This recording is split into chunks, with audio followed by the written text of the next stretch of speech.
I think there are so many promising technologies in healthcare and in personalized medicine, but I'm particularly interested in digital aspects. You know, there is a notion of information, of data in the literature, in guidelines, in publications, and I think no human brain is able to understand all this gigantic diversity of information. So I think that artificial intelligence and more generally digital technologies could bring something more digestible to human brains.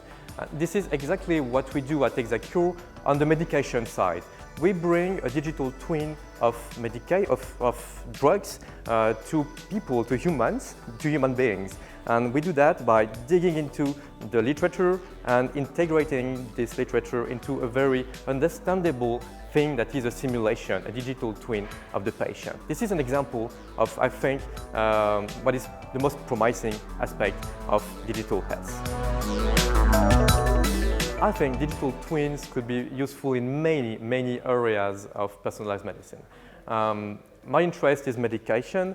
My dream is that this digital twin could be used from the beginning until the end of the life of a medication. At the very beginning, at the R&D phase, when you design a drug to be more efficient and less, I would say, toxic, and after that, at each step of this life of a given drug, during R&D, clinical trials, I think digital twins could bring really interesting information.